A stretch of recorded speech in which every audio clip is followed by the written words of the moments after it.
This channel does not promote any violent, harmful, or illegal activities. All content provided by this channel is meant for an educational purpose only. বাংলাদেশে ফের বিচারের নামে প্রহসন। চিন্ময় প্রভুকে জেলবন্দি রাখতে ইউনূসের দেশে কট্টরপন্থী আইনজীবীদের নয়া কৌশল। ঢাকা থেকে চট্টগ্রাম আদালতে এলেও চিন্ময় কৃষ্ণ প্রভুর আইনজীবীকে ফের সওয়াল করতে বাধা দেওয়া হয় বলে অভিযোগ। যার জেরে চট্টগ্রাম আদালতে আজও হলো না জেলবন্দি সন্ন্যাসী জামিন মামলা এগোনোর আর্জির শুনানি। চিন্ময় কৃষ্ণ প্রভুর আইনজীবী মাস্টারদা চট্টগ্রামে মানবাধিকার রক্ষার নির্ভীক লড়াই করলেও শেষ পর্যন্ত সেখানকার কঠোরপন্থী আইনজীবীদের নয়া কৌশলে সব চেষ্টা বৃথা। এমনকি দেখা হলেও চিন্ময় কৃষ্ণ প্রভুকে তার আইনজীবীর সঙ্গে কথা বলতে দেওয়া হলো না। আমরা আজকে অনেক লয়ার ওখানে মোর দেন 50 ওই জজ সাহেবের রুমে শুনানি করলাম যে আপনি এখন জজ সাহেব আরেকটা পয়েন্ট ধরে বসলেন। উনি বলেন যে আরেকটা জুনিয়র লয়ার এইবারের, তার মানে চট্টগ্রাম বারের একটা লয়ার লাগবে। তো আমি তো অবাক হয়ে গেলাম, there is no provision of law, আরেকটা লয়ার লাগার কথা না। আমি তো লয়ার সই করেছি, আমি ওকালতনামা নিয়েছি, আরেকটা লয়ার তো লাগার কথা না। জজ সাহেব এবং অন্যান্য লয়ার যারা প্রসিকিউশনের লয়ার, মোর দেন 45 লয়ার চলে আসলো আবার একইভাবে। ওনারা এসেই বলতেছে যে না উনি পারেন না, উনি এখানে এসে পারেন না, উনি এখানে লয়ার এনগেজ করতে হবে। তারপরও আমি রিকোয়েস্ট করলাম সিনিয়র লয়ারদেরকে যে আপনারা থাকেন, আমরা আপনার লয়ার ফি আমরা দেব। আমি তো আর চট্টগ্রামে বারে প্র্যাকটিস করি না, আমি প্র্যাকটিস করি সুপ্রিম কোর্ট বারে। তো আমি তো সুপ্রিম কোর্টের বারের মেম্বার, বার অ্যাসোসিয়েশন যদি হয় সে সারা বাংলাদেশে মানে মুভ করতে পারে, এটা হলো আইন। এখন আইন যদি কেউ লঙ্ঘন করে, আমার তো করার কিছু নাই, আমার হাতে তো আমার অস্ত্র নাই। জজ সাহেব করেছে কি সব শুনে উনি এটাকে পেন্ডিং রেখে দিলেন, উনি কোনো অর্ডার দিলেন না। তাহলে কি বিচার ব্যবস্থা কোথাও কম্প্রোমাইজ হচ্ছে বলে আপনার মনে হচ্ছে? আমার তো এরকম একটা ধারণা, আমি আজকে তো মর্মাহত হলাম। রোজ আশা করে বসে থাকি কি কিছু পজিটিভ নিউজ আসবে। আমরা দেখলাম কি একটা টেকনিক্যাল গ্রাউন্ডে কি ওনার কেউ লোকাল লয়ার নেই, সেই জন্যে আজকে শুনানি হয়নি। আমরা মিস্টার পরিতোষ ঘোষ, ওনাকে আমরা ধন্যবাদ জানাই কি উনি ঢাকা সুপ্রিম কোর্ট থেকে এসে ওনার জন্য হয়ে প্রস্তুত হয়েছিলেন, কিন্তু তার সত্ত্বেও এই টেকনিক্যাল গ্রাউন্ডকে ওনার লোকাল লয়ার নেই, অন রেকর্ড লয়ার নেই, পিছিয়ে দেওয়া হয়েছে। এটা খুব আনফর্চুনেট। জজ সাহেব ব্যাপারটাকে পেন্ডিং করে দিলেন আর একটা ডেট দিয়ে দেবেন, এইভাবে বিচার ব্যবস্থাকে বিলম্বিত করা হচ্ছে ইচ্ছেপূর্বক। এবং সরকারের হস্তক্ষেপ বা সূক্ষ্ম আঁতাত বিচার ব্যবস্থার সঙ্গে প্রশাসনের একটা আঁতাত করে যাতে চিন্ময় কৃষ্ণ কোনোভাবেই ন্যায্য বিচার না পায় তার দিকে ব্যাপারটা এগিয়ে যাচ্ছে। এজন্য বারবার আশঙ্কা আমরা প্রকাশ করছিলাম যে চিন্ময় কৃষ্ণ আর আদৌ কোনোদিন মুক্ত পৃথিবীতে বেরিয়ে আসতে পারবে কিনা এই নিয়ে আমাদের যথেষ্ট সন্দেহ আছে। ইমিডিয়েট আরো বড় হস্তক্ষেপ আমরা দাবি করছি।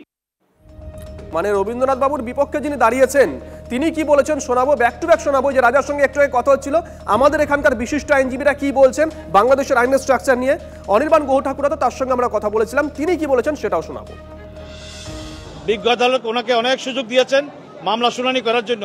উনি যদিও বলেছেন যে ওনার পাওয়ার অধিকার ছিল, তবে ওনার কোর্ট ওনাকে পাওয়ার দেওয়ার জন্য অনেক চেষ্টা করেছেন। বারবার ওনাকে বলা হয়েছে যে এইবারের এখন যে কোনো একজন আইনজীবী আপনি এনে ওকালতনামা দিয়ে শুনানি করেন, আমি আপনার জন্য অপেক্ষা করব। বাট উনি পরপর 3 বার আদালত এই মামলা শুনানির জন্য উঠেছেন, বাট উনি ব্যর্থ হয়েছেন, আনতে পারে নাই। যার কারণে বিজ্ঞ আদালত এই মামলাটা আগামী ধার্য তারিখ, যে তারিখ 2/1 সেদিন শুনানির জন্য রেখেছেন।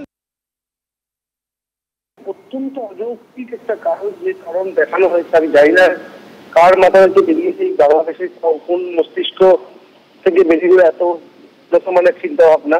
কারণ কোনো আইনজীবীর কোনো মামলাতে কোনো জায়গাতে নিজে গিয়ে লড়তে কোনো বাধার সৃষ্টি করা সম্ভব নয়।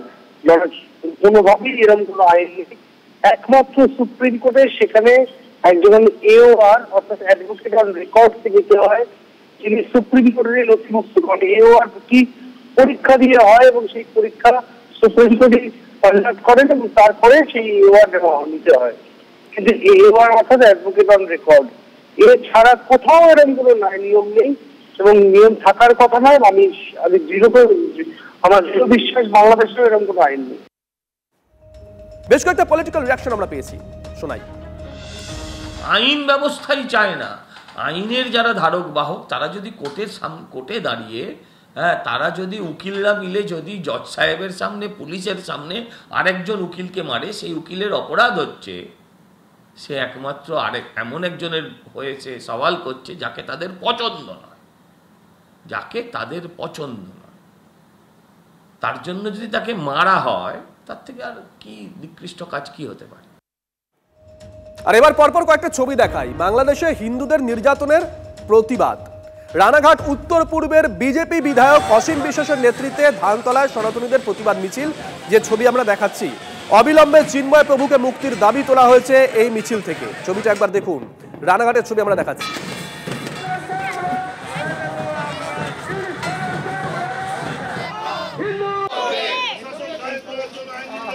বাংলাদেশে পরপর হিন্দুদের ওপর হামলা প্রতিবাদে আলিপুর আদালতের আইনজীবীরা তারা আজকে রাস্তায় নেমে এসেছেন।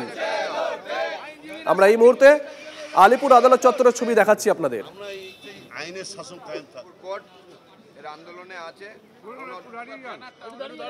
পৃথিবীর যে প্রান্তেই আইনজীবীরা আক্রান্ত হবে আমরা আইনজীবীরা তার প্রতিবাদ জানাবো। কোনো আইনজীবীর ওপর কোনো আক্রমণ, আমরা আলিপুর কোর্টের আইনজীবী যারা প্র্যাকটিস করি তারা কখনোই এটা মানব না। কোনো জায়গায় আইনজীবীরা আক্রান্ত হলে তার প্রতিবাদ হবে।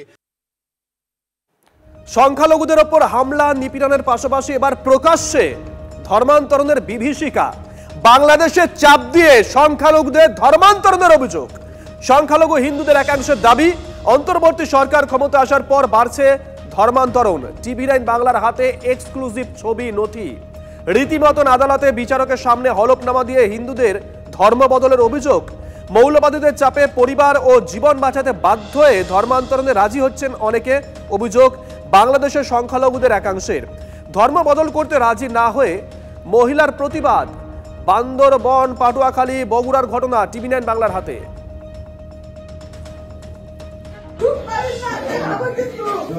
তোমার ধর্ম থেকে আমার টাকা দিচ্ছে, তোমার বিবেক থেকে আমাদের উপর কি হচ্ছে কোনদিন একটা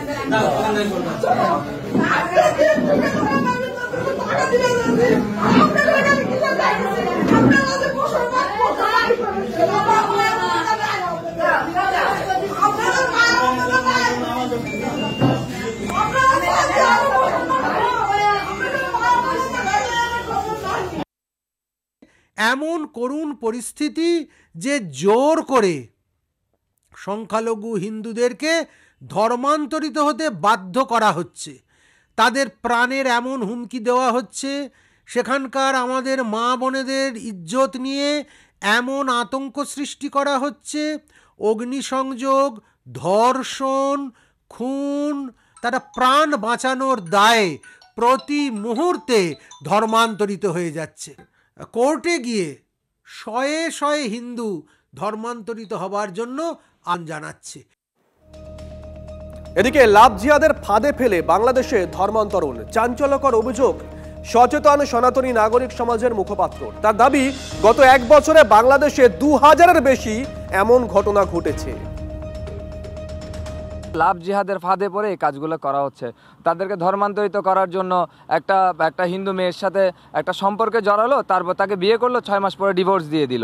এটাই হচ্ছে লাভ জিহাদের মূল ফাঁদ, যেটা বর্তমানে দেখা যাচ্ছে। চট্টগ্রামও এরকম এই বছরের মধ্যে না হলে 15টার উপর ধর্মান্তরিত হওয়ার মতো ঘটনা ঘটেছে। তাহলে এবার 64 জেলায় যদি আপনারা জরিপ করে দেখেন তাহলে অসংখ্য 2000+ এরকম ঘটনা আপনারা দেখতে পাবেন, যেটা সম্পূর্ণ পূর্ব পরিকল্পিতভাবে হচ্ছে এবং স্বেচ্ছায় কোনো কিছুই হচ্ছে না। এটা মূলত চাপে পড়ে প্রাণ ভয়ে করা হচ্ছে, কারণ যারা পালিয়ে যেতে পারছে তারা তো পালিয়ে যাচ্ছে, কিন্তু সবাই তো আর পালাতে পারছে না।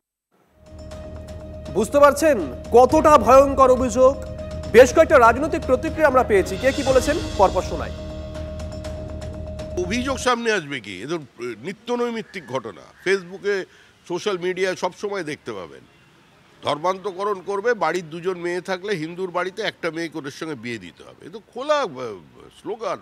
ঢাকায় হোর্ডিং লাগিয়ে দেওয়া আছে, এনজিও চলছে যে অবশিষ্ট যারা কাফের আছে তাদের ইসলামে কনভার্ট করবার জন্য 3 মাসের কোর্স।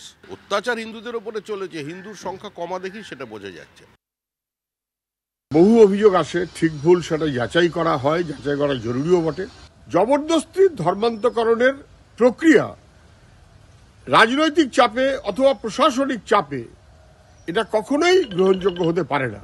সেটা গণতন্ত্র বিরোধী, সেটা সাধারণ শিষ্টাচার বিরোধী। খতিয়ে দেখা উচিত। আমি বিগত দিনে চিৎকার করেছি, আজকেও বলছি, বাংলাদেশের হিন্দুদের ওপরে দমনপীড়ন হচ্ছে। বাংলাদেশ প্রেস সচিবের যিনি ছিলেন আছে ইন্টারিয়াম গভর্নমেন্টে স্বীকার করেছেন যে 66টা অলরেডি মামলা দায়ের হয়েছে, যে মামলাগুলো বাংলাদেশের সংখ্যালঘু হিন্দুদের উপর অত্যাচারের হয়েছে সেই মর্মে, এবং 70 জনের অধিক কিন্তু গ্রেপ্তার করেছে যারা বাংলাদেশের সংখ্যালঘু হিন্দুদের উপর অত্যাচার করেছে। বাংলাদেশে এই অন্যায়টা বন্ধ হওয়া উচিত।